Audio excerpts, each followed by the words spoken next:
traverse, Jésus-Christ se lèvera le dernier pour te justifier. Dans cette génération, à un moment donné, on peut te donner les surnoms. Parce que dans la Bible aussi, il y a des gens qui ont eu les surnoms. Dans la Bible, il y a eu les gens qui ont les surnoms par rapport à leur capacité naturelle qu'ils avaient et d'autres par rapport à leur situation. C'est comme dans ton quartier, pendant que tu vis ta vie cachée, les gens t'épient, ils t'observent, ils veulent absolument savoir si tu es malheureux.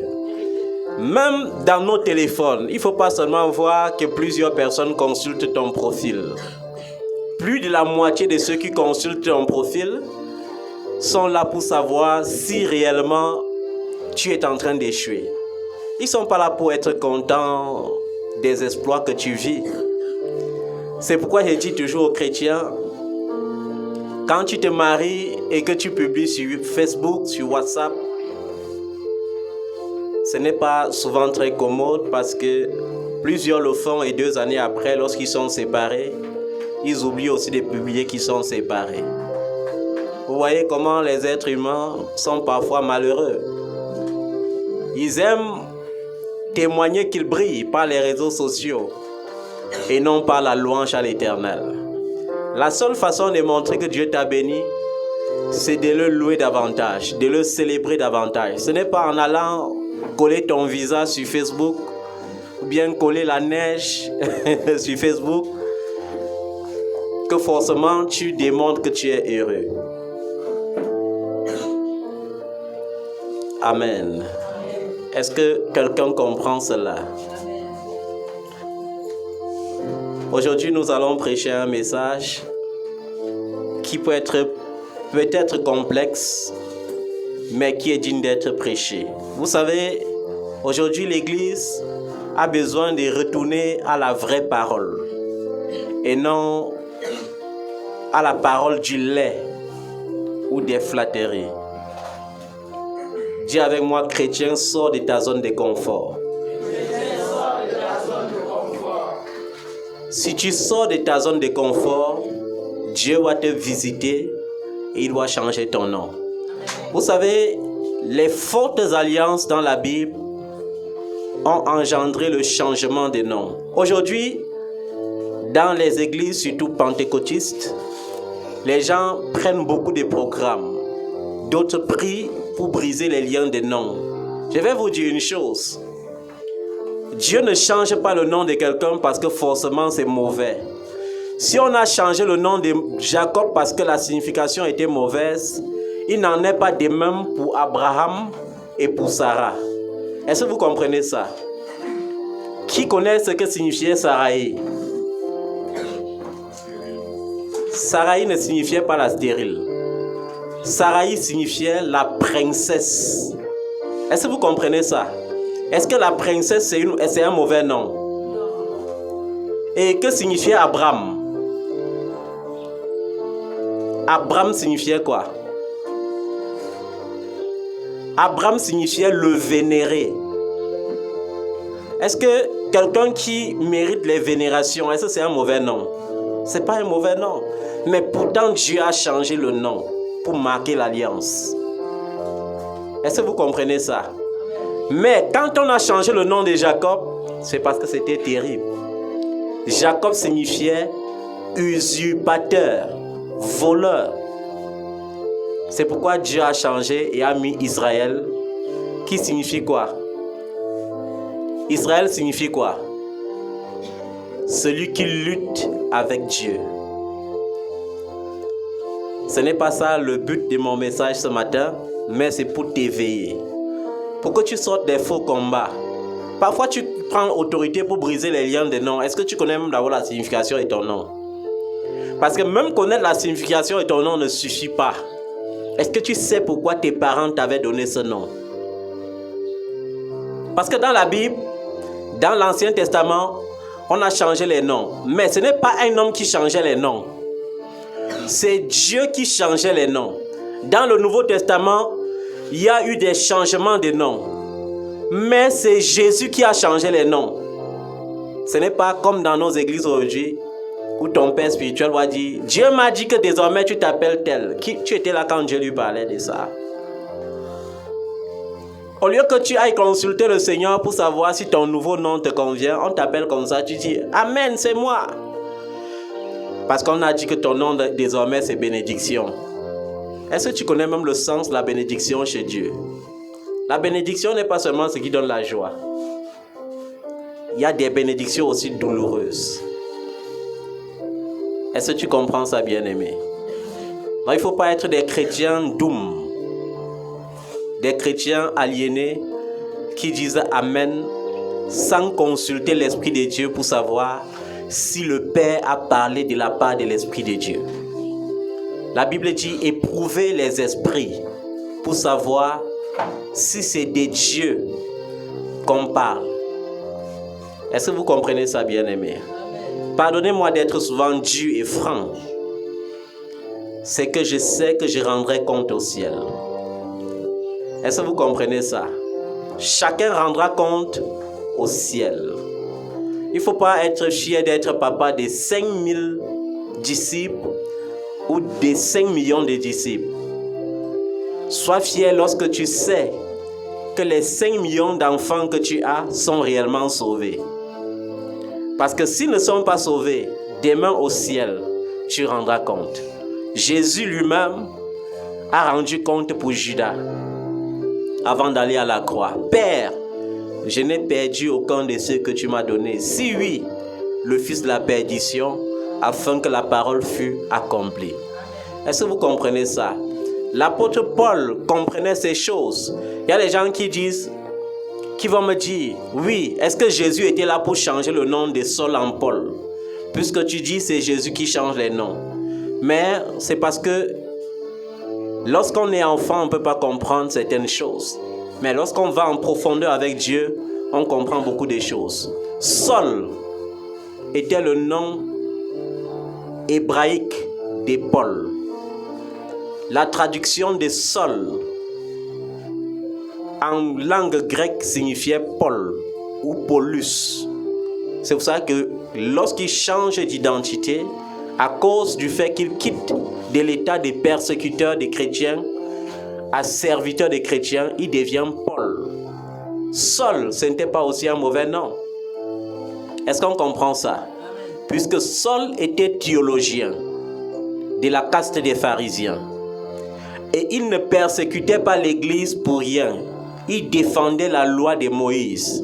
Comme aujourd'hui, certaines religions défendent leur dogme, même s'il faut assassiner les gens. Et je dis toujours, si c'est le même Dieu, pourquoi les gens se font la guerre? Si les musulmans disent que Allah est Dieu, est-ce que Dieu demande d'égorger les gens au nom d'Allah? Si les catholiques, les protestants, les pentecôtistes disent que Jésus-Christ est Seigneur, bon, pourquoi l'Église universelle n'arrive pas à se mobiliser? Pourquoi est-ce qu'on doit toujours dire il y a le pape au Vatican, il y a l'archevêque au Nigeria, il y a le bishop tel? Parce que ce sont leurs intérêts. Dieu n'est pas dedans. Est-ce que vous comprenez ça? Dieu n'est pas dedans. Et je dis toujours, toi enfant de Dieu et toi chrétien de la mission évangélique internationale, prends garde. Ne pas jamais prêcher l'élu de Dieu à quelqu'un. Va prêcher Jésus. Est-ce que tu comprends ça? Il a dit faites des nations les disciples. Il n'a pas dit faites des nations les adeptes de tel ministère. Aujourd'hui, à l'église, on fait un peu des spectacles. On veut être plus que Jésus, mais dans des choses inutiles. On ne fait les miracles que lorsqu'on rassemble les gens pour les filmer. Mais on n'entend pas qu'un homme de Dieu est allé un jour au hasard à l'hôpital et guérit tous les malades. Pourquoi? Parce qu'ils ne comprennent rien. Parce que majoritairement, ce sont des faussaires. Ce n'est pas parce qu'on fait le miracle que forcément on est des dieux. Même le faux prophète fait des miracles. La preuve, Jésus dit qu'au jour du jugement, certains diront pour défendre leur cause. N'est-ce pas, j'ai guéri les malades en ton nom? N'est-ce pas, je chassais les démons en ton nom? On n'a pas dit qu'ils chassaient les démons au nom de Satan. C'est-à-dire que ce sont des gens qui étaient sur terre, ils disaient au nom de Jésus. Et les démons partaient. Mais Jésus doit leur dire, je ne vous ai jamais connus. Et je ne vous ai jamais envoyés. Et il va les envoyer dans les temps de feu. Et je dis toujours, le but de l'évangile de ce matin, c'est de te faire sortir de la zone de confort. Qu'est-ce que j'appelle zone de confort? Il y a les chrétiens qui sont des chrétiens de circonstances. Je vais vous dire, la chrétienté n'est pas un nom. Chrétien n'est pas juste un nom. Chrétien, c'est un mode de vie. Parce qu'à Antioche, là où on a appelé les enfants de Dieu pour la première fois les chrétiens, c'est parce qu'ils imitaient le caractère de Jésus-Christ. Aujourd'hui, on est chrétien parce qu'on est baptisé, soit on a reçu le baptême sur la tête, soit on s'est trempé dans l'eau. Parce qu'il y a des gens qui se trempent juste dans l'eau. Ils ne sont pas baptisés. C'est pourquoi j'ai dit, même le baptême, on prend le temps, parfois, pour certains baptêmes. Parce que les gens n'ont pas compris. Te baptiser, c'est te mettre directement en conflit avec le monde des ténèbres. Or, si tu n'es pas paré et prêt à suivre Jésus-Christ à 100%, ta vie doit devenir une vie de désolation à cause d'un baptême. Est-ce que vous comprenez ça? Je ne suis pas en train de prêcher que le baptême n'est pas important, mais je suis en train de te dire, avant de t'engager, il faut savoir que le baptême est une résolution de prise de bonne conscience avec l'Éternel ton Dieu. Bien-aimé, quand je dis sors de ta zone de confort, c'est parce qu'il y a des enfants de Dieu qui renient Christ. Quand je parle de reniement de Christ, c'est quoi? Quand ils sont en famille et que la famille est catholique, ils deviennent directement, automatiquement catholiques. Quand ils sont dans la famille ou bien au milieu des amis et que les amis sont témoins de Jéhovah ou protestants, ils deviennent automatiquement protestants ou témoins de Jéhovah. Pourquoi? Ça ne date pas d'aujourd'hui. Les hommes ont été toujours ainsi. Parce qu'ils ont peur du rejet. Parfois, ils ont peur, comme on va dire, vous êtes aussi avec les gens là. Parfois, ils ont peur de démontrer leur foi. Parce qu'ils se disent, la famille doit me rejeter. Il y a les gens qui disent qu'ils sont chrétiens parce que c'est devenu une hérédité. Quand il parle de l'hérédité, ça veut dire quoi? Mon père était catholique, par conséquent, je suis catholique, nous sommes les catholiques. Dieu n'a pas demandé ça. Mon père était protestant, oui, on m'a baptisé quand j'étais bébé, je suis protestant. Ce n'est pas ça. Si ta façon de voir la chrétienté, c'est ça, sois-en sûr, tu n'iras pas au ciel. Pour comprendre la chrétienté, il faut comprendre l'origine de la foi. Il y a des gens qui défendent, qui font comme l'ancien Paul qui était Saul de Tarse. C'est-à-dire que leur façon de voir Dieu, c'est la loi. Non. La loi condamne beaucoup. S'il faut observer l'Église en fonction de la loi, c'est que la Bible dit que personne ne peut être sauvé au travers de la loi. Mais on regarde l'Église en fonction de la grâce. C'est-à-dire en fonction de Jésus-Christ, de son amour. Est-ce que vous comprenez ça? Je vais vous dire une chose. Ce n'est pas Moïse qui est la clé du ciel. Moïse n'est pas l'ancêtre de Jésus-Christ selon la chair. Mais Abraham est l'ancêtre de Jésus-Christ selon la chair. Et il est l'ancêtre spirituel de tous ceux qui appartiennent à Jésus-Christ. C'est-à-dire que tu sois juif ou que tu sois grec ou que tu sois camerounais, que tu sois africain, peu importe ta nationalité, dès que tu appartiens véritablement au Seigneur Jésus-Christ, tu deviens automatiquement la descendance d'Abraham. Parce que c'est à lui qu'a été faite la promesse. Amen. Et je vais vous dire une chose. J'ai remarqué quelque chose aujourd'hui. Et j'ai compris cette chose le jour où quelqu'un est venu me trouver à la montagne avec la machette. parce que les gens l'avaient délégué de venir m'effrayer pour que je ne prie plus à la montagne. Je priais avant sur une montagne qui dérangeait les sorciers de tout un quartier, à la montagne de Vorbeti. Et un jour, on a commencé à me dire, homme de Dieu, pourquoi quand tu viens ici, ta prière n'est pas comme la prière des autres? Parce que nous avons l'impression que quand tu mets ton pied sur cette montagne, nos maisons commencent à chauffer. Même si c'est en saison pluvieuse, on commence à sentir tellement chaud et on suffoque. Et je les avais répondu, allez enlever vos sorcelleries de vos maisons et jetez. Et prochainement, vous serez heureux et à l'aise quand je viendrai sur cette montagne. Mais comme les gens préfèrent les ténèbres à la lumière, ils sont allés se concerter, ils ont pris un délinquant de leur quartier et ils l'ont envoyé sur la montagne avec la machette. Et ce jour-là, il est arrivé, j'étais en train de prier, avec les yeux totalement fermés. J'étais totalement concentré et connecté à l'esprit. Et pendant qu'il parlait, je ne l'entendais même pas. Il était derrière moi, il avait soulevé la machette et il disait, qu'est-ce que tu fais ici? Je vais te découper. Et je continuais de prier.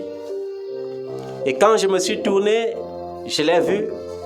Je lui ai dit, parmi toutes les machettes neuves qui existent dans le monde, tu as osé prendre une vieille machette pour venir contre loin de l'Éternel? Bon, si tu bouges de là, il faut savoir que l'Éternel n'existe plus. Il était resté comme ça, et il tremblait, et sa main ne baissait plus.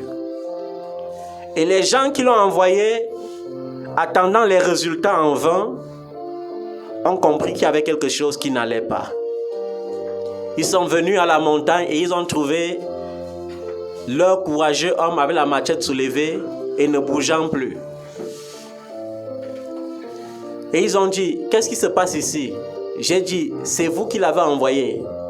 Et vous savez, le monde est rempli de lâches. Ils ont dit qu'ils ne le connaissaient même pas. Et ils se sont mis à le blâmer. Comment tu peux venir trouver un homme de Dieu en train de prier, tu montes avec la machette alors que c'est eux qui l'avaient envoyé. Et je lui ai dit, descends avec ta machette et ne reviens plus jamais contre moi avec ta machette. Parce que le jour que tu vas prononcer une parole contre moi, je vais la prononcer contre toi-même et ça va s'accomplir. Et ça m'a fait comprendre une chose. Le courage que pouvaient avoir les disciples de Jésus-Christ. On prend Simon-Pierre, on l'amène au temple, on le fouette, on l'amène en prison, on l'enchaîne. Une main de ce côté avec une grosse chaîne, une main de l'autre côté, un pied de l'autre côté, un pied de l'autre côté. On l'enchaîne comme un animal. Et on programme que le lendemain, on va l'amener sur le marché public pour le tuer publiquement afin de dissuader tous les autres apôtres. Parce qu'on dit toujours, lorsque le chef est atteint, les autres deviennent inutiles. Mais la Bible dit, pendant la nuit, il y avait 5 escouades de soldats qui gardaient la prison. C'est-à-dire que pour arriver là où il y avait l'apôtre Paul, il fallait ouvrir la première porte, après passer la deuxième garde, ouvrir une nouvelle porte, jusqu'à la 5e porte. Alors, au milieu de la nuit, la Bible dit, l'ange est venu, parce que le Seigneur n'a pas besoin de clés pour te libérer. Et il a dit, Pierre, lève-toi. Et les chaînes sont tombées seules. Et Pierre, la Bible dit, il a cru que c'était une vision. C'est quand il arrive dehors, hors de la prison, et que l'air tape sur lui, il ne voit plus l'ange, qu'il se rend compte que l'ange l'a libéré. Si c'était nos grands hommes de Dieu d'aujourd'hui, qu'est-ce qu'ils allaient faire une fois libérés? Ils allaient payer prendre le premier jet privé et s'enfuir. Mais la Bible dit que Pierre est allé rejoindre ses frères. Et le lendemain, ils étaient directement au temple pour enseigner.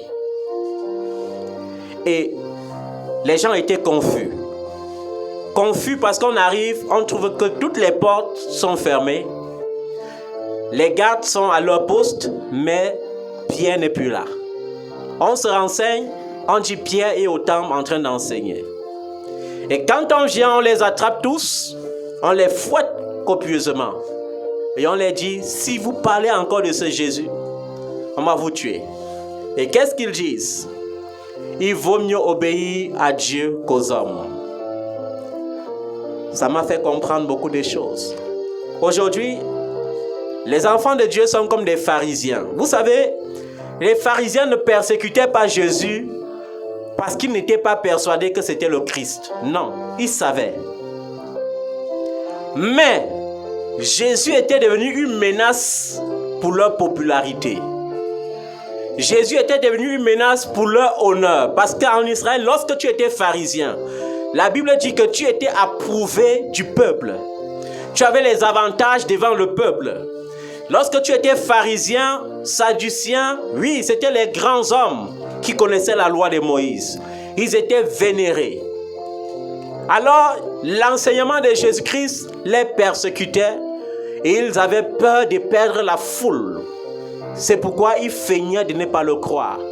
Et ceux qui croyaient, croyaient secrètement. Vous avez vu Nicodème. Qu'est-ce que Nicodème fait?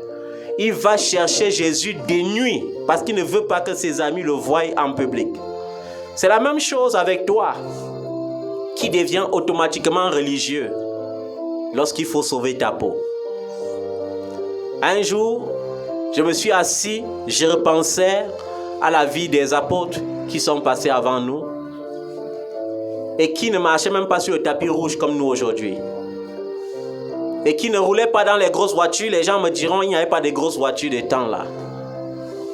Je repensais à leur vie et je disais, si c'était aujourd'hui, ces grands bishops là qui disent qu'ils sont amoureux de Jésus là, un seul coup de fouet, ils vont régner Jésus. Je suis persuadé de ça.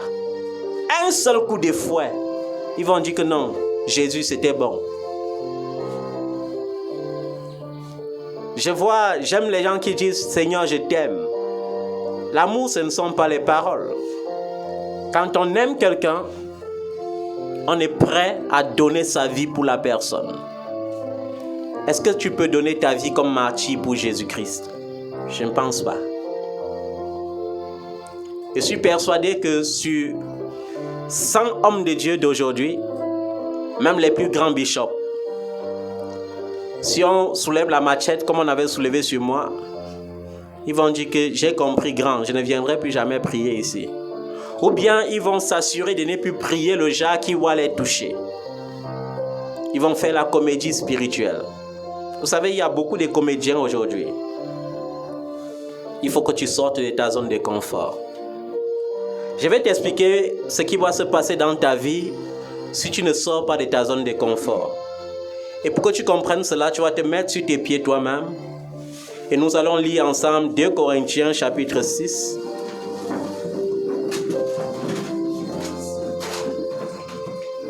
« 2 Corinthiens chapitre 6.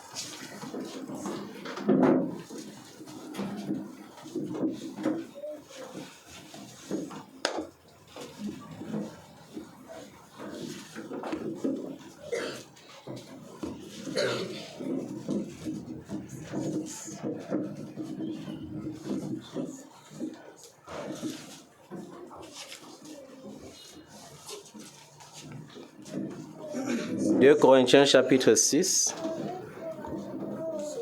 à partir du verset 14. Tu vas lire avec moi. Voilà ce qui arrive lorsqu'on veut plaire aux hommes. Le Seigneur te dit, lisons ensemble, ne vous mettez pas avec les infidèles sous un joug étranger. Car quel rapport y a-t-il entre la justice et l'iniquité? Ou qu'y a-t-il de commun entre la lumière et les ténèbres?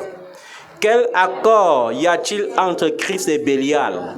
Ou quelle part a le fidèle avec l'infidèle? Quel rapport y a-t-il entre le temple de Dieu et les idoles? Car nous sommes le temple du Dieu vivant. Comme Dieu l'a dit, j'habiterai et je marcherai au milieu d'eux. Je serai leur Dieu et ils seront mon peuple. C'est pourquoi, sortez du milieu d'eux et séparez-vous, dit le Seigneur. Ne touchez pas à ce qui est impur, je vous accueillerai. Je serai pour vous un père et vous serez pour moi des fils et des filles, dit le Seigneur Tout-Puissant. Amen. Est-ce que vous comprenez ça? Le Seigneur dit, ne vous mettez pas avec les infidèles sous un joug étranger. Qu'est-ce qu'on appelle ici joug étranger? C'est les exigences étrangères. Tu es d'accord avec moi que Dieu ne siège pas au milieu des idoles. Amen. Mais parce que tu as peur de ce que la famille doit penser, tu collabores avec les idoles. J'étais hier en ville. Je m'apprêtais à chercher une gerbe de fleurs. Et j'ai vu une maman qui arrivait avec le bras tout cassé. Et elle disait, s'il vous plaît, donnez-moi la fleur la plus moins chère là, mais qui est très belle, parce que je m'en vais offrir à maman Marie. J'ai dit, mais maman, ta maman s'appelle maman Marie? Elle me dit, mais celui-ci même, il est comment? Il est naïf là. J'ai dit que je m'en vais à 3 statues offrir ça à maman Marie. Je veux aussi une grosse bougie. Je vais offrir ça à Saint-Joseph. J'ai dit, Seigneur, regarde comment un peuple se perd. Regarde comment une maman est totalement perdue. Elle n'est pas perdue parce qu'elle veut se perdre. Elle est perdue parce qu'elle a avalé les hérésies. La Bible dit, prenez garde que personne ne vous séduise par une philosophie. Les gens partent comme ça à l'école de théologie.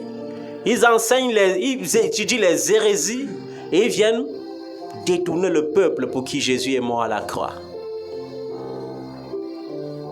J'ai dit, mais ça veut dire que maman Marie là est bien, hein? Elle ne marche pas, elle ne parle pas. Et vous l'offrez quand même des fleurs, maman. Elle croyait que j'étais perdu. Si elle voyait moyen de me délivrer, elle allait me délivrer. Il faut que tu sortes de ta zone de confort. La foi que nous manifestons en Christ, c'est d'abord une question d'honneur personnel. J'aime Jésus parce qu'il m'a aimé le premier. Peu importe si mes parents l'ont connu ou pas, moi je l'ai connu, je vais le servir. Certains vont me dire, Jésus, c'était le Dieu des Blancs. Non, Jésus était un juif. Selon la chair, il était juif. Il n'était pas de ma race. Mais je sais une chose, l'Esprit témoigne en moi qu'il est mort pour moi. L'Esprit témoigne en moi qu'il viendra me chercher. Et que là où il serait, je serai. Je ne l'ai point vu. Bon, pour certains ne le verront jamais. Ils le verront au dernier jour. Mais si je dis qu'il ne l'a pas vu, c'est que je m'abuse moi-même. Parce que Dieu seul sait combien de fois il m'a façonné alors que j'étais encore un tout petit enfant. Alors que je marquais encore même mes premiers pas. C'est pourquoi je n'ai pas honte de l'évangile. Pour moi, c'est une gloire. La chrétienté n'est pas une médiocrité. C'est un mode de vie. On n'est pas chrétien parce qu'on s'est baptisé. On n'est pas chrétien parce qu'on dit qu'on est chrétien. On est chrétien parce qu'on est le reflet de Jésus-Christ. On est chrétien parce qu'on a peur lorsque le mensonge approche nos lèvres. On est chrétien parce que lorsqu'on veut même se vêtir, on veut plaire au Saint-Esprit. Est-ce que tu comprends ça, bien-aimé? On est chrétien parce que on imite le bien et non le mal. Je ne l'ai point vu. Alléluia. Je ne l'ai jamais vu, comme les gens peuvent prétendre. Mais je sais qu'il me tient la main. Et moi, je l'aime. Que dit Jean, chapitre 12, le verset 37? Vous allez voir que ça ne date pas d'aujourd'hui, bien-aimés. Ça date de depuis longtemps. Les gens qui avaient honte de se présenter à Jésus publiquement. Jean chapitre 12, verset 37. Je vais moi-même lire. Vous pouvez vous asseoir.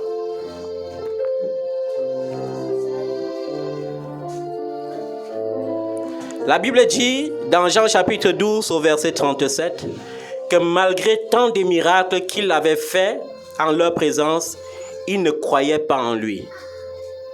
Vous voyez, c'est la même chose. Lorsque tu es un homme de Dieu spécialement oint, quand tu finis de faire le miracle, les gens partent s'asseoir, ils disent c'est un montage. Si les gens ne disent pas que c'est un montage, d'autres disent que c'est quoi? C'est parce qu'ils pratiquent. C'est avec les esprits des eaux qu'ils guérissent. Alléluia. D'autres disent non, c'est le vaudou. D'autres disent non, c'est un magicien. Ça ne date pas d'aujourd'hui. On avait dit à Jésus que c'était par la puissance de Belzébuth qu'il guérissait les gens. Oh, Satan ne peut pas être divisé contre lui-même. Est-ce que vous comprenez ça, bien-aimés? Et si on va au verset 50, on peut même lire, je peux même lire totalement. C'est bon de lire pour qu'on soit attentif.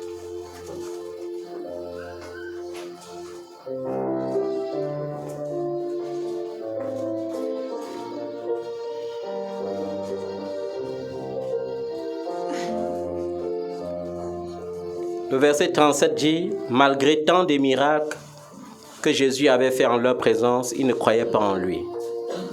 Le verset 38 dit, afin que s'accomplisse la parole qu'Isaïe le prophète a prononcée.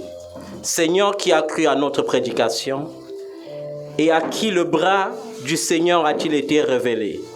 Aussi, ne pouvait-il croire parce qu'Isaïe a dit encore, il a aveuglé leurs yeux et il a endurci leur cœur, de peur qu'ils ne croient des yeux, qu'ils ne voient des yeux, qu'ils ne comprennent du cœur, qu'ils ne se convertissent et que je ne les guérisse.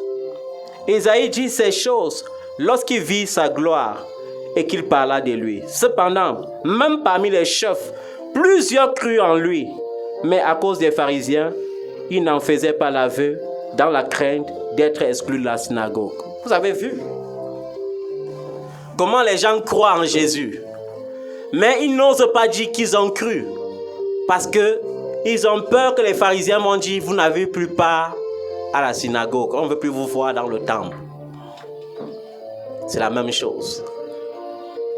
J'ai peur que les gens disent, je suis born again et que je ne me sente seul. J'ai peur de perdre mes amis. J'ai peur de perdre mes réunions. J'ai peur de perdre mes relations. J'ai peur de perdre ma famille, l'estime de ma famille. Ça peut arriver à tout le monde. Mais je te dis, réveille-toi. Ne sois pas comme ceux-là qui avaient cru et qui se cachaient. Et il y a des gens sur cette terre qui ne croiront jamais parce que c'est Dieu lui-même qui a aveuglé leurs yeux et endurci leur cœur. Quand vous voyez l'histoire de Pharaon dans les 10 plaies, est-ce que Pharaon disait non à Moïse parce qu'il voulait? Il disait non parce que Dieu avait endurci son cœur. Vous croyez que quel homme peut voir? On voit les grenouilles venir remplir sa maison et continuer de dire non. Ou bien voir la grêle tomber du ciel et continuer de dire non. Non, c'est parce que le cœur a été endurci. Il y a des gens qui ont ce voile, le voile de la religion. Et tant que le voile n'est pas déchiré, quand tu vas dire donne ta vie au Seigneur Jésus, il va te répondre, ma mère était protestante, ma mère était musulmane, par conséquent moi aussi. Je vais te dire une chose, aucune religion ne peut sauver qui que ce soit. Même le bien que nous faisons ne peut pas nous sauver. Est-ce que vous savez ça? Même le bien que tu fais ne peut pas te sauver. Je vais vous dire une chose. Dans l'histoire de Corneille dans la Bible, on dit qu'il faisait beaucoup de bien. Ça veut dire qu'il prenait son argent, il partageait aux pauvres tous les jours. Mais ça ne pouvait pas le sauver. C'est pourquoi il a fallu que Simon-Pierre entre chez lui et lui parle de Jésus. Est-ce que vous comprenez ça, bien-aimés? Parce que le salut ne s'obtient qu'en Jésus-Christ seul. Il y a certains qui me disaient, et comme ma mère était morte là, donc si je prie pour elle, elle ne peut pas être sauvée si ta mère n'a pas reçu Jésus-Christ de son vivant. Parce que tout se passe lorsqu'on est vivant, elle ira en enfer. Je suis désolé de te dire ça, c'est la vérité. Nous devons cesser de croire qu'on prie pour les morts. On ne prie pas pour les morts. Alléluia.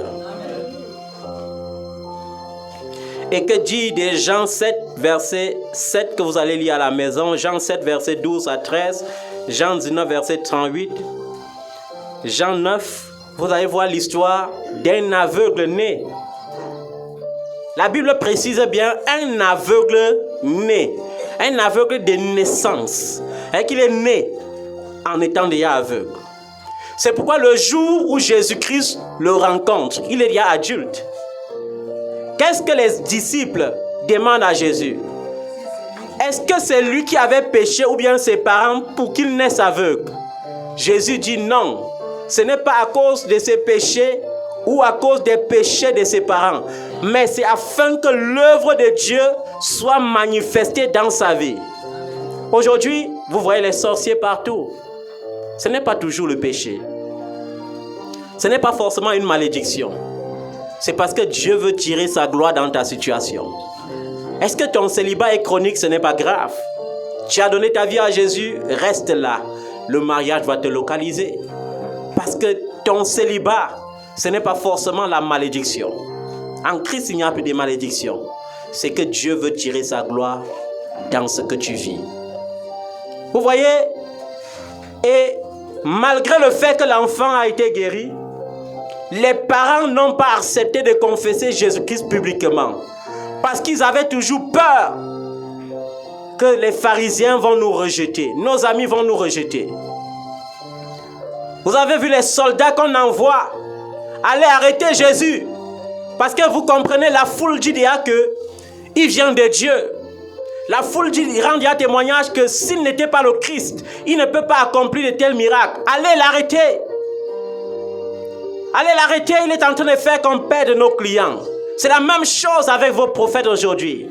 La même chose avec vos grands bishops. Ils n'ont pas des chrétiens, ils ont des clients. Ils ont des clients. C'est pourquoi ils disent, allez prêcher que je suis le grand bishop. Allez prêcher que je suis le porteur des miracles. Ils ne disent pas, allez prêcher, allez évangéliser, allez gagner les âmes pour Jésus. Ils disent, allez chercher d'autres clients pour moi. Je me rappelle d'une servante de l'Éternel qui m'avait rendu ce témoignage quand elle était dans un moment terrible dans sa vie. Elle priait, elle croyait que le ciel était fermé sur sa tête. Et une de ses collègues de service a dit, non, allons voir mon père. Lorsque mon père prie, les choses changent immédiatement. Et elle est allée vers l'homme de Dieu, et l'homme de Dieu l'a invité dans le bureau, et l'homme de Dieu a dit, pour commencer le travail dans ta vie, il faut que tu payes d'abord 1 million. Et elle a dit, waouh, moi je croyais que je venais trouver un homme de Dieu pour qu'il prie pour moi. Donc mon père, s'il ne donne pas 1 million, rien ne peut changer. Elle a dit, je suis désolé. Je vais aller continuer de prier Jésus jusqu'à ce que ça change. Parce que les gens sont aveuglés.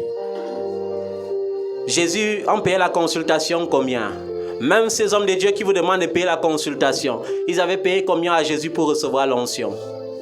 Ils avaient payé le prix de l'appel à combien? Homme de Dieu, combien tu as payé pour que le Seigneur t'appelle?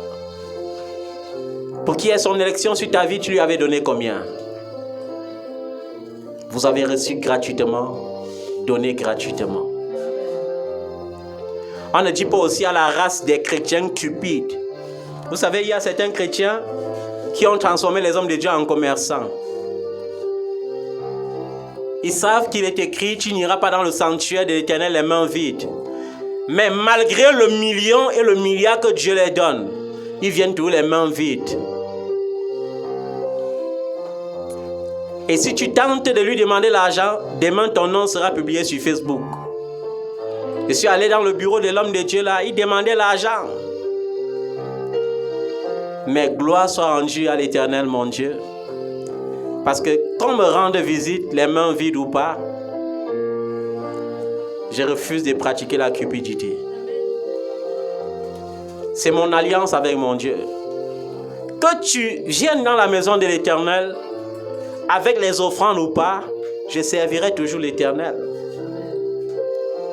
Avec ou sans offrande. Mais je t'exhorte à ne pas être ce chrétien cupide qui ne fait rien dans la maison de l'Éternel. Parce que tu es adepte des trucs qu'on va vendre. Si tu attends qu'ils te vendent quelque chose, je ne te vendrai jamais rien. Donc si tu as quelque chose pour la maison de l'Éternel, apporte. On n'a pas besoin de te vendre quelque chose pour que tu apportes. Amen. Un chrétien n'a pas besoin qu'on lui prêche la dîme.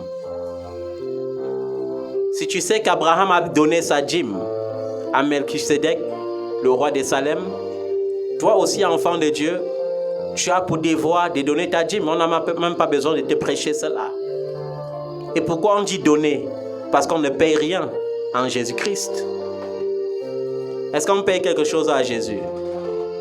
Jésus ne peut pas payer le prix et tu passes ta vie encore à payer. Non. Que ce soit les sacrifices, que ce soit les offrandes ou les super semences qu'on vous prêche, ça va venir de votre cœur. Quand ça ne vient pas de ton cœur, tu es en train de pécher. Il y a des enfants de Dieu qui faisaient cette erreur dans les temps d'ignorance. Lorsqu'ils arrivaient à l'église, donc dès qu'on dit les 10 premiers qui viennent s'aimer, 300 000 ici, ils vont avoir telle chose demain. Ils courent. Parfois ils courent, ils n'ont même pas les 300 000. Ils viennent faire le vœu que homme de Dieu veut te faire le Orange Money demain. Et quand il finit de faire Orange Money, il a l'impression que les 300 000 qu'il avait sémés ont volé 300 millions dans sa vie. Parce que tout devient difficile, tout devient fermé. Parce qu'il a fait pour plaire aux gens. Tu ne dois pas faire pour plaire aux gens. Tu dois avoir une relation intime avec le Seigneur Jésus-Christ. J'ai tout dit aux gens. Il y a un ami un jour qui me disait, tu sais que tu es un homme de Dieu. Tu sais que tu es différent de nous. Et que ton image doit être préservée. Je lui ai dit, ce n'est pas à un homme de Dieu de préserver son image. C'est au Seigneur de préserver son serviteur. Est-ce que vous comprenez ça? Parce qu'il y aura des choses que le serviteur doit faire. Toi, l'ignorant, tu vas dire qu'il est en train de pécher. Alors qu'il est en train d'obéir à son Dieu. Quand Dieu avait dit à Osée d'aller épouser la plus grande prostituée de sa ville, vous croyez que quoi? Que le peuple d'Israël pouvait avaler ça comme ça? C'est sûr que les gars ont dit que le prophète là est devenu fou. Et non seulement ça, une prostituée qui peut encore te tromper. Et que tu l'épouses, d'abord elle est prostituée, mais dans le mariage elle peut encore te tromper. Parce que Dieu, quand il veut te faire comprendre certaines choses, il te fait vivre la chose. Pendant que Osée ressentait la douleur, il a dit, va dire à mon peuple, ainsi parle l'Éternel. C'est la même douleur que je ressens lorsque mon peuple devient infidèle. Mais vous avez vu comment il fait ressentir ça à son serviteur. C'est pourquoi il dit, vos pères magiciens, ils ne comprennent rien de vos souffrances, tout simplement parce qu'ils ne sont pas passés par la croix. Ils ne sont pas passés à Gethsemane. C'est pourquoi tout ce qui les importe, ce sont vos dîmes et vos offrandes. Peu importe si vous payez le loyer ou pas.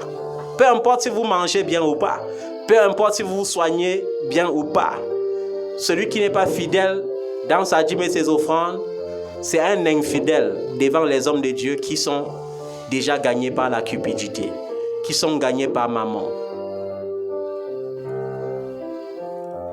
Est-ce qu'aujourd'hui, les leaders veulent vraiment prendre en considération le vécu quotidien des fidèles qui sont remplis dans leurs églises? Moi, je ne pense pas. C'est pourquoi l'amour a diminué dans l'église. On vit dans l'égoïsme. Et dans notre égoïsme, on fait le faux semblant. On fait comme si l'amour existait encore. Alors qu'on sait au fond que l'amour n'existe plus.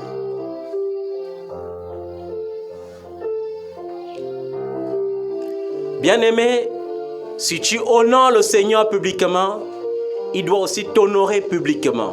Et non seulement il va t'honorer publiquement, mais les anges vont t'honorer au ciel. Est-ce que tu comprends ça? Si tu veux que Dieu te visite, qu'il y ait alliance entre toi et Dieu, ne renie pas Dieu au nom d'une religion. Ne renie pas ta foi à cause de ce que les gens pensent ou disent. Pour moi, j'ai dit et j'ai défini ma vie de la sorte. Peu importe ce que les gens peuvent penser, peu importe ce que les gens peuvent dire, c'est ce que Jésus-Christ dit qui est important pour moi. C'est son jugement qui a l'effet sur ma vie. Ce ne sont pas les critiques des gens. Est-ce que vous comprenez ça? Parce que s'il fallait tenir compte des critiques des gens, c'est que je ne suis même plus serviteur de Dieu aujourd'hui. S'il fallait tenir compte de ce que les gens pensent, non, je serais dans les sectes pernicieuses depuis longtemps. J'aurais même déjà pris fonction. Amen. Le changement de nom, je vais revenir là-dessus. Pour que tu comprennes que quand Dieu te donne un nouveau nom, c'est généralement pour marquer un changement d'identité dans ta vie. Est-ce que tu comprends ça? C'est pour changer quoi?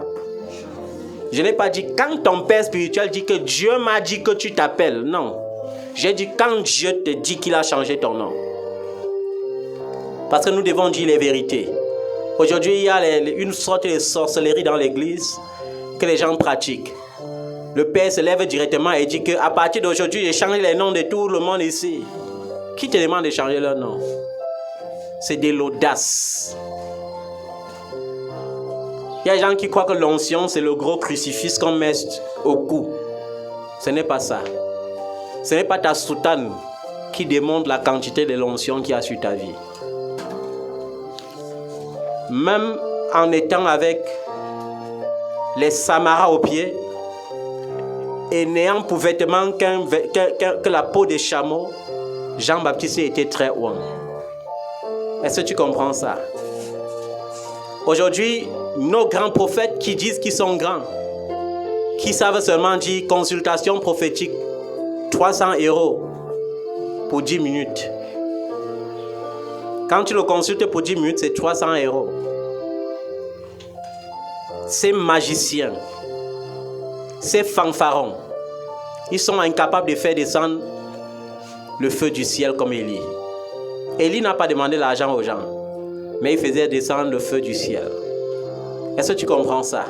Élie n'a pas demandé l'argent aux gens, mais il était capable de fendre l'eau du Jourdain avec son manteau. Aujourd'hui, on prend seulement le manteau, on jette sur toi. On dit, reçois le manteau de ton père. Et s'aime beaucoup pour ça. L'escroquerie. Les bandits. Les kleptomanes qui ont rempli l'église de Jésus-Christ. Bible en main. Et portefeuille braqué. Les braqueurs des comptes des gens. On est obligé de dire ça comme ça, même si c'est cru. Ce sont des brigands. La Bible dit que ce sont des mercenaires. Je ne sais même pas pourquoi vous appelez les mercenaires les prophètes. Comment quelqu'un est là pour profiter du peuple et vous l'appelez prophète? C'est un prophète.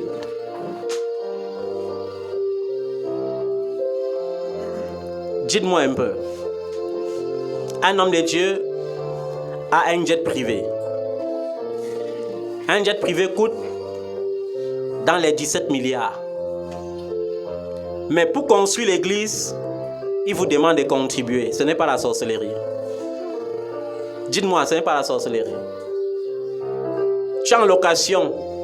Quelqu'un a un jet privé de 17 milliards. Pour payer ton loyer, tu réfléchis même souvent. Mais tu vas contribuer. Tu ne contribues pas, ça veut dire que tu es un enfant rebelle. Dis-moi, c'est qui le rebelle entre vous deux?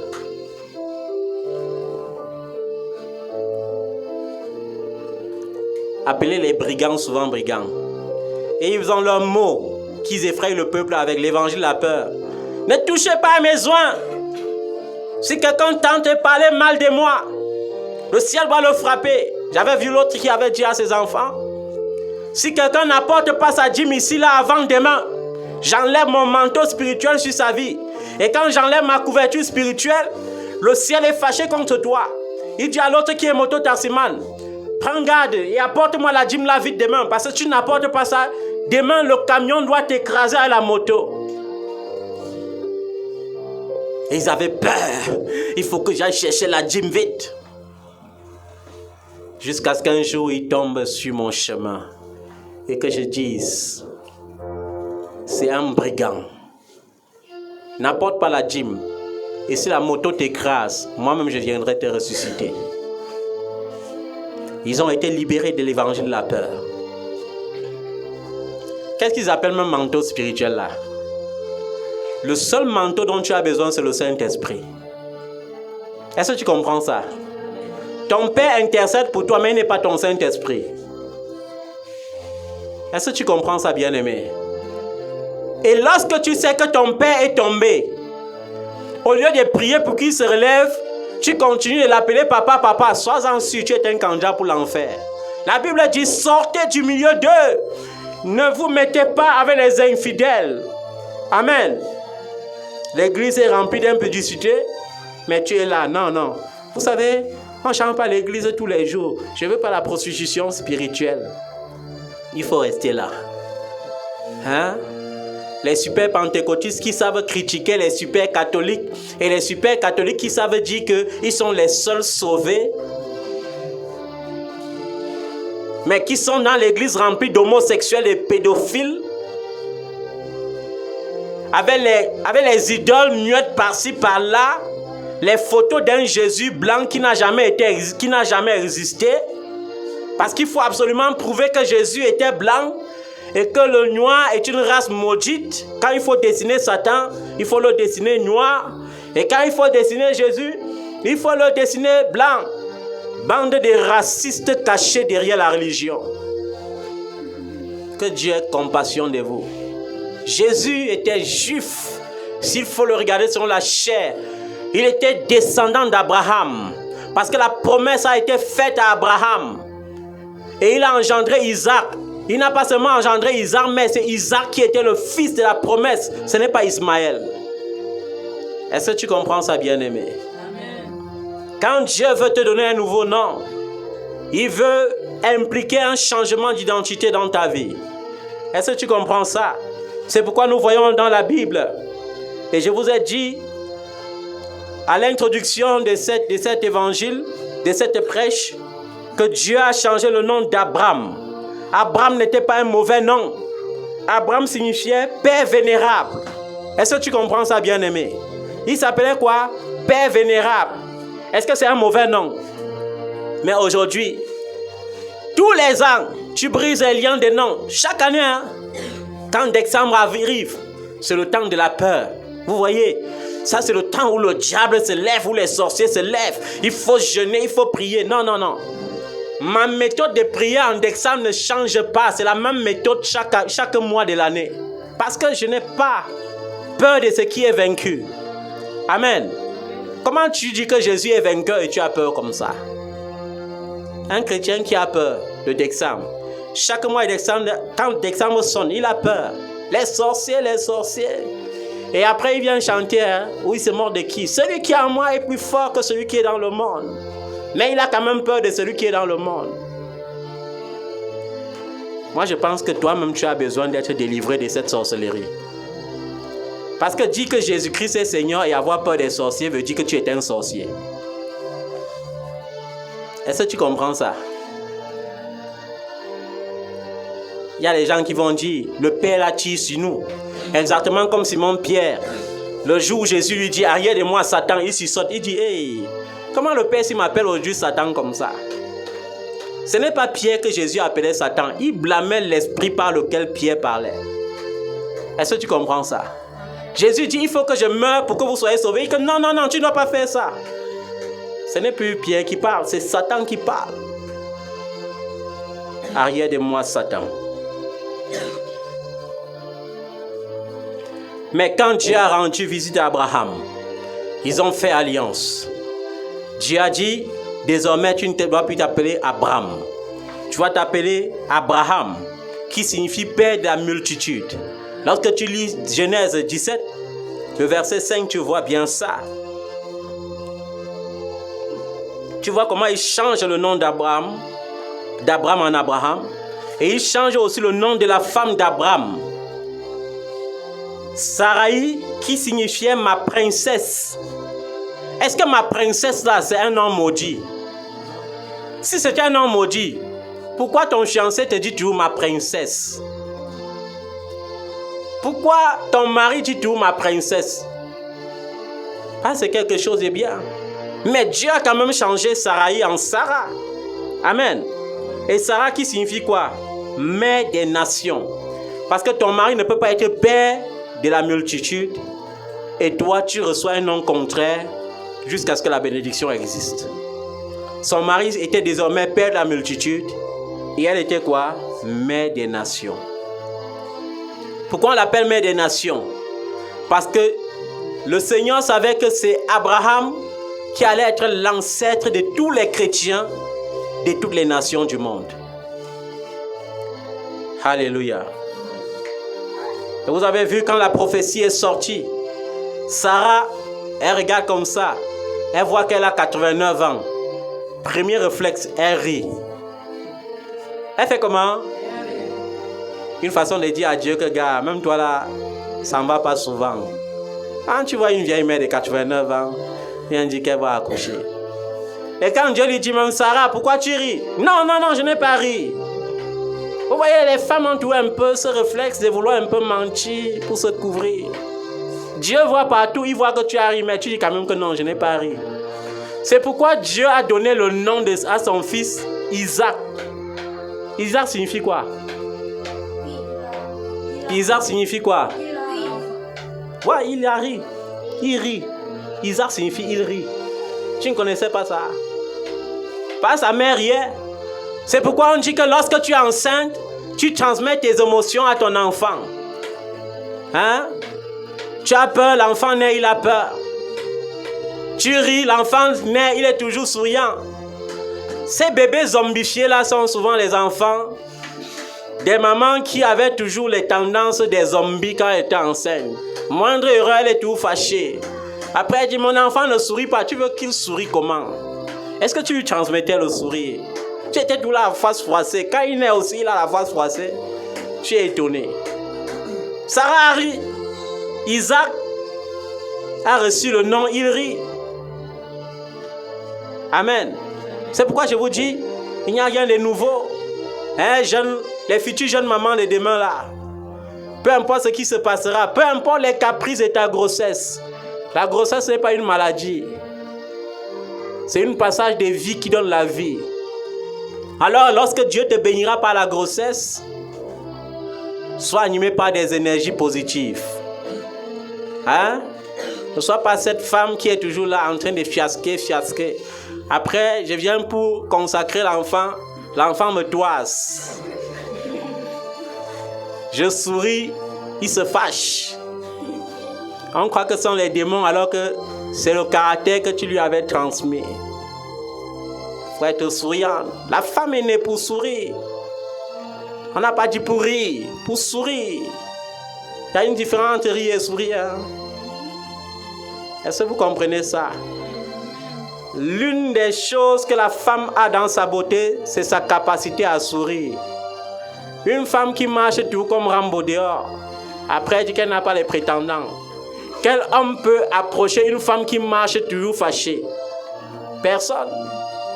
Il y a des gens qui perdent, qui disent, le frère, je suis dans l'église et puis j'ai pris le célibat. Ils ont déjà chassé tous les démons. Alors que ton démon, c'est ton propre caractère. Tu es toujours fâché. Les frères regardent comme ça, ils disent que la soeur qui est toujours fâchée là, qui va l'approcher? Parfois c'est aussi ça, bien-aimé. Il faut sourire. Un sourire peut te démarquer. Et c'est sûr que Esther, elle n'était pas la plus belle, mais elle était la plus gracieuse. Elle n'était pas la plus belle, mais elle était la plus douce. C'est pourquoi quand le roi est arrivé, il a dit que non, les échantillons là, ça finit ici. C'est celle-ci que je veux. Amen. Sois comme une potentielle Esther. Est-ce que tu as compris, bien-aimé? Il ne faut pas être la femme qui marche toujours la face tordue. On dit, et il y a d'autres qui sont même colériques instinctivement, qui ont confondu la chrétienté avec le conformisme. Ma chérie, tu es belle. Fiche autant, je ne marche pas avec les païens, démoniaques comme ça. Qui t'a dit que le frère que tu appelles démoniaque là ne doit pas croire et qu'il était ton prétendant, envoyé par Dieu. Mais comme tu es trop sainte là, tu le chasses. Après tu dis le célibat. Tu pries, les genoux sont devenus tout noirs. Ah, aujourd'hui les chrétiens ne prient même plus à genoux. Les chrétiens se couchent même sur le lit comme ça, confortablement, en de prier même. Comme les hommes de Dieu qui à la fin d'année partent faire leur retraite spirituelle dans les hôtels 5 étoiles. Et les enfants cotisent même pour ça. Moi je m'en vais à la retraite spirituelle à Washington. Il faut cotiser pour papa. Vous savez, c'est l'œuvre de Dieu. Il faut cotiser. On cotisait un petit $10,000. Papa se réjouit pendant 1 mois à Washington. Quand il revient, il dit, vous voyez, je suis encore plus loin maintenant. Je suis plus loin. Et les enfants aliénés applaudissent. Que vous voyez, papa à l'onction. Mais ça a augmenté. Et quand nous on part à la montagne là, c'est sûr qu'on se mord même de nous. Quand ils se mettent en danger. Un enfant m'avait dit un jour, papa, il ne faut pas toujours aller à la montagne comme ça avec le froid là. Ça va te donner la maladie. Papa, il n'y a pas de serpents là-bas. Il y a des serpents. Mais il a dit, je marcherai sur les serpents. Amen. Le serpent va venir attaquer quelqu'un alors qu'il est venu chercher Dieu comment? Alléluia. Quand Dieu fait alliance avec toi, il change ton nom. Et il te donne ses exigences. Quand Dieu a changé le nom d'Abraham en Abraham, ils ont fait alliance et Dieu lui a imposé quoi? La circoncision. Il a imposé quoi? La circoncision. C'est pourquoi on se circoncis. Avant Abraham là, non. On ne connaissait pas la circoncision. Amen. Et vous voyez, il y a certaines personnes, ma Bible me dit que Isaac a été circoncis le 8e jour. Mais il y a certaines personnes qui vont me dire que si tu circoncis l'enfant quand il est bébé, demain il ne sera pas viril. Vous voyez comment les gens, ils aiment tout placer le raisonnement devant. Dieu dit sa part, il dit sa part. Quand Dieu dit sa part, il dit sa part. C'est parce que mes parents n'ont pas fait le genre d'erreur là. Tu me gardes jusqu'à 12 ans, tu peux me faire. C'est vrai que tu m'as détesté. Et pas à l'hôpital, je pleure à 12 ans à cause de toi. Non. Il n'y a que les bébés qui le sentent pas mal. Hein? Fais-moi ça quand je suis bébé. Faut pas attendre quand je suis gaillard, tu pars. Je suis au quartier, par exemple, quand les gens jouent, je suis à l'Opagne. Hein? En train de pleurer. C'est qu'on aura des problèmes. Il faut être délivré de ça. Il ne faut pas faire souffrir les enfants comme ça.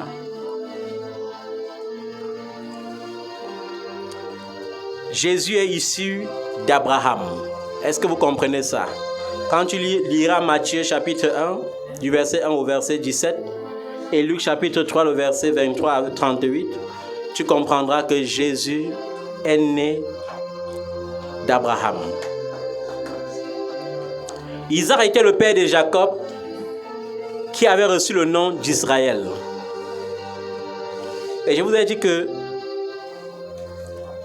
ce sont les 12 fils de Jacob qui sont devenus les 12 tribus d'Israël. C'est-à-dire les Juifs. Les 12 tribus d'Israël sont les qui? Les Juifs. Beaucoup de nations sont issues de la descendance physique d'Abraham et de Sarah, leur descendance spirituelle. Beaucoup de nations. On n'a pas dit seulement les Juifs. Est-ce que vous comprenez ça? Quand tu lis Galates chapitre 3, le verset 29, tu comprends bien cela. Dans Galates chapitre 3, verset 29, qu'est-ce que l'apôtre Paul dit? Il dit que tous ceux qui appartiennent à Jésus-Christ, hommes et femmes, juifs et non-juifs, sont la descendance d'Abraham, héritiers conformément à quoi? À la promesse. Et nous savons que Dieu a changé le nom de Jacob parce que Jacob signifiait trompeur. Depuis tout jeune, le gars était fort dans les tromperies. Il a dit à son grand frère que mon frère méprise le droit d'aînesse. On fait quoi avec ça? Donne-moi ça, tu manges la nourriture. Grand frère, et puis quoi? Et le gars aussi a porté la nourriture, il a mangé, il a dit, prends, on fait quoi avec? Alors, il ne savait pas que tout était créé par la parole. Et dès ce jour-là, Jacob a pris le bâton de commandement. Jacob est allé toujours avec son nom de Jacob. Il a épousé la grande sœur et la petite sœur, Léa et Rachel, les enfants de Laban, son oncle. Et après, il a trompé Laban pour devenir plus riche que Laban. Il a dit à la banquière, comme j'ai travaillé 14 ans pour avoir tes 2 filles-là, maintenant, non, on va faire quelque chose. Il faut que tu choisisses. Ce n'est pas moi qui choisis. Les bêtes qui vont naître sans tache là, tu choisis, c'est pour toi. Les bêtes qui vont naître avec les taches, je choisis, c'est pour moi. Et il est allé faire un petit truc là parce qu'il avait l'esprit de Dieu que son beau-père n'avait pas. Et chaque fois que les bêtes se croisaient, c'est seulement les bébés tachetés qui sortaient. Après, son peuple a dépassé pour Laban 10 fois. Et un jour, quand Laban est allé au champ avec ses propres fils, il a dit à ses femmes et à ses enfants que voici le bon moment maintenant pour fuir avec nos biens. Ils ont fui. C'est pourquoi, arrivé en route, Dieu est venu lui réclamer ça. Il a été obligé de porter la majorité de ses biens-là pour donner à qui? À son frère jumeau qu'il avait trompé. Et cette même nuit, on dit qu'il a lutté contre Dieu. Dis-moi, tu peux donner un coup de poing à Dieu? Parce que quand les gens entendent que Jacob a lutté contre Dieu, on se dit que 2 hommes se sont placés, ils se sont donné un coup de poing. Tu peux donner un coup de poing à Dieu? Tu ne peux pas. Ça veut dire que l'ange est descendu avec l'épée et a soulevé et a dit, Jacob, tu ne confesses pas, je coupe ta tête. Et c'est à force de se prosterner pour confesser ses péchés que pour finir, il a eu le déboîtement. Est-ce que vous comprenez ça? Mais les enfants qui sont les bébés spirituels, ils voient tout un Jacob qui a plié les coups de poing. Il a donné les coups de poing à Dieu jusqu'au matin. Ce n'est pas ça. Est-ce que vous comprenez ça? Les gens qui ne comprennent pas la Bible, qui lisent aussi seulement. Mais le but de Dieu, c'est que tu comprennes. Et pour que tu comprennes, tu as besoin du Saint-Esprit. Amen. C'est pourquoi Dieu, après cette nuit, avait changé le nom de Jacob. Jacob, qui était trompeur, devient Israël, qui signifie celui qui lutte avec Dieu. Israël signifie quoi? Celui qui lutte avec Dieu. Genèse 32, verset 28. Dans le Nouveau Testament, Jésus a changé le nom de Simon. Que signifiait Simon? Simon signifiait quoi? Simon signifiait quoi? Ce n'était pas un nom maudit, hein? Ne voyez pas comment on a changé ça. Simon signifiait Dieu a entendu ma prière. Dieu a fait quoi? Est-ce que c'est un mauvais nom? Quand Dieu entend ta prière, est-ce que c'est mauvais? Mais Jésus vient changer son nom en Céphas, qui signifie quoi? Rocher. Imagine, on prend ton nom qui signifie Dieu a entendu ma prière, on met directement rocher. Rocher, dès que tu comprends ça au premier son, tu crois seulement que c'est quelque chose de dur, alors que c'est la fondation. La Bible dit, l'homme sage bâtit sa maison sur le rocher. Parce qu'une fondation sur le rocher peut résister à toute forme d'intempérie. Et l'homme fou bâtit sa maison sur du sable. Et lorsque la tempête arrive, la ruine devient soudaine et grande. Est-ce que vous comprenez ça? Jésus a dit, aujourd'hui, ton nom c'est Céphas, rocher. Ça veut dire tu deviens mon disciple. Celui sur qui je bâtirai mon église. Amen. Celui sur qui je bâtirai quoi? Alors tu as intérêt à ne plus dire, homme de Dieu, donne-moi mon nom. Tu dois aller dans le secret avec le Saint-Esprit. Seigneur, je veux faire alliance avec toi. Si tu vois que mon histoire doit changer par un changement de nom, alors donne-moi un nom nouveau. Amen. Il y a des gens qui sont surpris que tous les prophètes, presque tous les prophètes, ne portent pas leur nom propre. Ils ont toujours choisi le nom d'un prophète dans la Bible. alors qu'ils ne manifestent pas l'onction de ce prophète. Ils sont souvent surpris de voir que je suis toujours prophète Simo. Toujours mon nom. Le nom que mes parents m'ont donné. Ils attendent le jour que je vais dire, je suis le prophète Élie. Prophète Élie, hein? J'ai fait descendre le feu du ciel quand? Pour me nommer prophète Élie. Est-ce que je suis sûr même qu'il peut fendre le Jourdain en deux?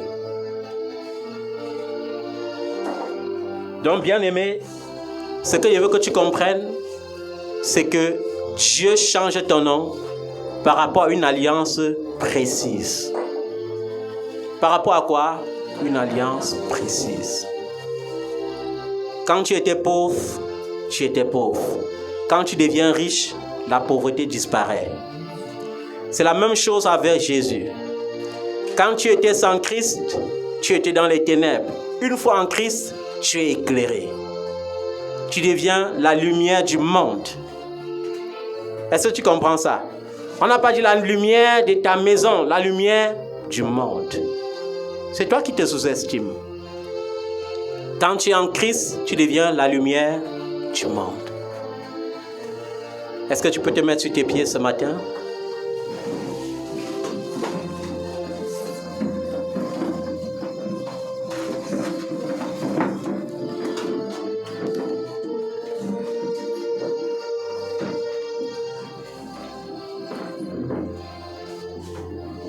Il me tient la main, je l'aime.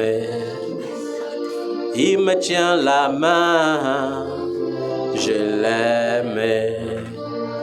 Il me tient la main, je l'aime. Alléluia. Jésus était juif. Il n'était pas de ma race. Mais ce que je sais, c'est qu'il mourut pour moi. Cet homme de l'an 34, il mourut pour moi. Certains se moquent même souvent et me disent qu'il a dit qu'il reviendra. Mais mon esprit témoigne en moi que ça s'accomplira. Amen. Est-ce que tu comprends ça, bien-aimé? Qu'on monte ou qu'on descende, ça s'accomplira. Le Seigneur a dit dans sa parole, laissez les deux croître ensemble. C'est-à-dire, les faux chrétiens et les vrais chrétiens. Les bons bergers et les mauvais bergers. Mais quand le temps de la moisson arrivera, les anges viendront et commenceront la moisson par quoi? Par ce qui est faux, pour lier et amasser pour le feu. Alléluia. Mais ce qui est bon sera amassé pour le ciel. Je crois que tu amasses, que le Seigneur a fait de toi une semence qui sera amassée pour le ciel. Alléluia. Et nous avons parlé aujourd'hui de l'alliance avec Dieu. Je ne sais pas quel est le nom que tes parents t'ont donné. Je ne sais pas ce qui les a motivés à te donner ce nom. Il y a des gens qui portent le nom qui signifie la mort. Il y a des gens qui portent le nom qui signifie accident. Il y a des gens qui portent le nom qui signifie médiocre. Il y a des gens qui portent le nom qui signifie bénédiction. Mais je ne connais pas la motivation par laquelle Dieu avait permis que tes parents te donnent ce nom. Mais je sais une chose. Une fois que tu es en Christ, la Bible dit que tu deviens une nouvelle créature. Les choses anciennes sont passées. Alléluia. Toutes choses deviennent nouvelles. Cela veut dire que même si tu n'étais pas conscient de cela, il faut que tu sois conscient de cela ce matin. Et que tu comprennes que ton nom n'a aucune influence sur ton avenir. Ce qui influence ton avenir, c'est le fait que tu demeures en Christ. C'est le fait que tu restes attaché à Christ. Parce que lorsque tu demeures dans l'obéissance, il te dit, lorsque tu lui demanderas, il te donnera les nations pour héritage. Alléluia. Il te donnera quoi? Les nations pour héritage. Peu importe si les gens ont été milliardaires avant moi ou pas. Peu importe si les gens ont été millionnaires ou pas. Peu importe si les gens célébraient les grands mariages ou pas, leur histoire n'est pas mon histoire. Alléluia. L'histoire de ma famille n'est pas mon histoire. Mon histoire commence avec Jésus. Et ce Jésus m'a dit qu'il est le Dieu qui est capable de faire sortir le pauvre et l'indigent du fumier pour le faire asseoir à la table avec les grands. Et je crois que cette parole me concerne. Et je m'accroche à cette parole au nom de Jésus. En cette fin d'année, je ne veux pas me souvenir de ce que j'ai vécu de janvier jusqu'à ce jour. Non. Je veux plutôt croire en ce que Dieu fera pour moi à compter de cet instant jusqu'à la fin d'année. Je veux plutôt croire que le Seigneur est capable, à partir de ce 3 décembre, de changer mon identité et d'apporter pour moi un grand témoignage avant le 31 décembre prochain. C'est à cela qu'il faut croire. Il ne faut pas se morfondre en regardant que de janvier jusqu'à ce jour, qu'est-ce que j'ai fait, qu'est-ce que j'ai réalisé. Non, en Christ, il n'y a des bilans négatifs que lorsqu'on croit à la négativité. Le bilan devient positif lorsqu'on croit que Dieu est capable de faire. Pourquoi Dieu est capable de faire? Parce qu'il n'échoue jamais. Ce Dieu qui a créé le ciel et la terre en 6 jours et s'est reposé le 7e jour est capable de faire beaucoup pour moi en 27 jours qui restent en ce mois. Est-ce que tu comprends ça? Dieu, pour changer ton histoire, n'a pas besoin des mois. Il a besoin d'un claquement de doigts. Est-ce que tu comprends ça? Mais il a besoin que tu crois. Comment cela peut être possible si tu ne crois pas? Si tu ne crois pas, tu ne peux pas voir la gloire de Dieu. Si tu ne crois pas, rien ne peut être impossible. Rien ne sera possible dans ta vie. Il faut que tu crois pour voir les choses arriver dans ta vie. Je crois que Dieu me rendra grand parce qu'il m'a promis que je serai grand. Je crois que je serai puissant parce qu'il a prévu que je serai puissant. Alléluia. Tu n'as pas seulement dit Dieu m'a dit. Non, il y a la différence entre ce que Dieu te dit par l'homme de Dieu et ce que Dieu te dit lui-même. Est-ce que tu sais que Dieu veut parler à chacun de ses enfants? Est-ce que tu sais que Dieu veut faire alliance avec chacun de ses enfants? Il faut que tu invites le Seigneur à faire alliance avec toi. En cette année 2023, il a dit, il y aura la grandeur, il y aura la célébration. Il n'a pas dit que ça sera seulement que tu vas célébrer la vie des autres. Mais quand il adressait cette parole à la montagne, c'était pour toi et pour moi. Alléluia. C'est pourquoi je crois que cela est encore possible au nom de Jésus-Christ. Cela est encore possible. Cela est encore possible. Car Dieu peut faire. Il est le Dieu qui peut faire au-delà de ce que nous pensons et demandons. Qu'est-ce que tu penses au quotidien? Est-ce que tu penses que cette réalité doit terrasser ta vie? Ou bien est-ce que lorsque tu dors, tu penses que le Seigneur est capable de tout changer en un instant? Alors si tel est ainsi, il te sera fait selon ta foi. Il y a des miracles que lorsque le Seigneur voulait faire, il ne priait même pas. Il n'imposait même pas les mains. Il disait que cela te soit fait selon ta foi. Je veux que tu imagines ta vie en cette fin d'année, bien-aimé. Je veux que tu fermes les yeux et que tu imagines à quelque chose de grand et d'exceptionnel que tu attends en cette fin d'année. Je veux que tu crois en cela. Je veux que tu crois en cela parce que j'ai envie de te dire, comme Élie avait dit à Anne, ta prière a été exaucée. J'ai envie de te dire, comme Jésus avait dit à ce centenier, que cela te soit fait selon ta foi. Alléluia. Est-ce que tu comprends ça? Il y avait des miracles lorsque le Seigneur voulait accomplir. Il te disait, est-ce que tu crois en ça? Et lorsque tu disais, je crois, il ne faut pas dire que tu crois lorsque tu ne crois pas. Parfois, il faut avoir le temps de faire comme cette femme cananéenne qui avait dit, Seigneur, viens au secours de mon incrédulité. Quand ça ne va pas et que tu n'arrives plus à croire, demande au Seigneur de secourir ta foi. Il avait dit, viens au secours de mon incrédulité. Et le Seigneur a dit, va tranquille. Va tranquille. Ton enfant est guéri. Est-ce que tu comprends ça? Le Seigneur veut dire ce matin, va tranquille. Parce que cette fin d'année, tu dois témoigner. Alléluia. Va tranquille parce que cette fin d'année, tu dois rédiger une nouvelle histoire.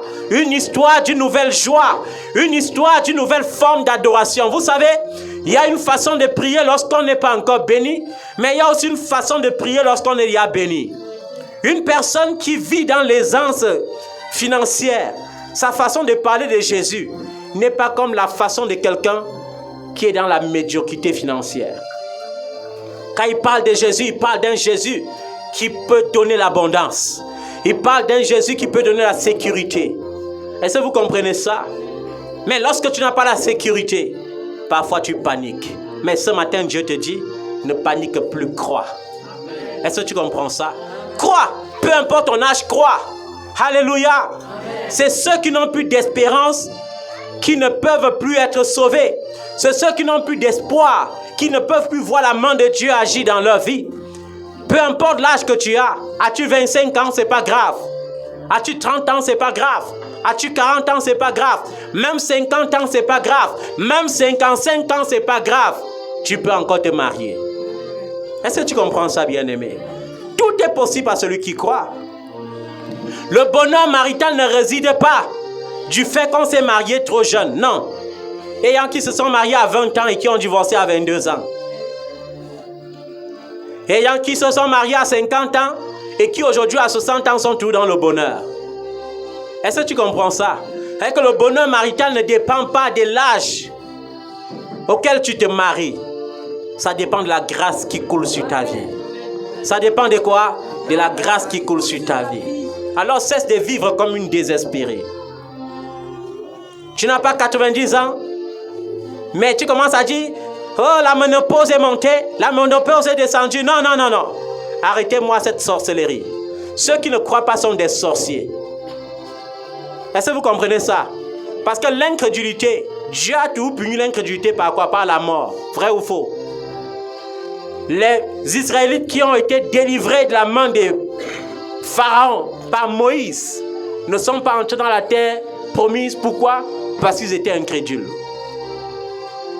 Sur des centaines de milliers qui étaient sortis, la Bible dit que c'est seulement 2 qui étaient entrés, Josué et Caleb, parce qu'ils avaient cru que même si le pays est habité par les géants, l'Éternel peut terrasser les géants. Amen.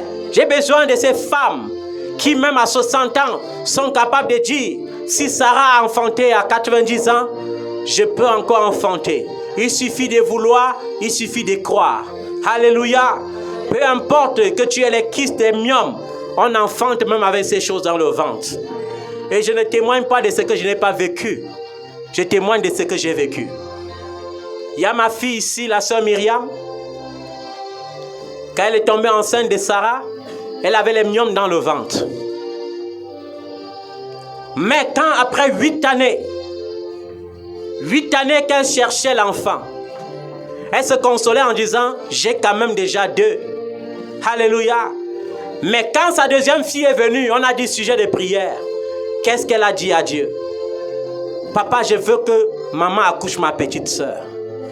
Et ce jour-là, sa foi a touché le ciel. Lorsque cet enfant a demandé ce sujet de prière, 1 mois après, sa mère était enceinte. Et elle a accouché malgré les myomes qui étaient dans le ventre. Qui vous a dit que les myomes sont un obstacle pour que Jésus-Christ te donne l'enfant? Les myomes ne sont pas un obstacle, il n'y a pas d'obstacle pour Dieu. D'ailleurs, ton ventre n'a pas été créé pour les myomes. Le ventre d'une femme a été créé pour porter la semence, c'est-à-dire les bébés. Et je veux ordonner que le feu consume ton ventre dès à présent. Si tu as les myomes, que le feu localise ton ventre et détruise ces myomes, ces kystes, ces fibromes au nom de Jésus. Ton ventre n'a pas été formé pour ça. On n'a pas dit, je ne dis pas qu'il ne faut pas aller à l'hôpital, mais je dis, ton ventre n'a pas été fait pour être fendu à cause des myomes. Que le feu de Dieu localise, que les anges de la chirurgie te visitent et que ces myomes disparaissent au nom de Jésus. Afin que la même période, si l'année prochaine, toi qui soupires après les bébés, que ton enfant soit consacré dans le nom de Jésus. Amen. Alléluia. Amen. Que Dieu change ton histoire. Que Dieu façonne ton histoire. Qu'il donne un nouveau sens à ta vie. Au nom puissant de Jésus-Christ de Nazareth. Est-ce que tu peux acclamer le nom de Jésus? Est-ce que tu peux acclamer le roi des rois?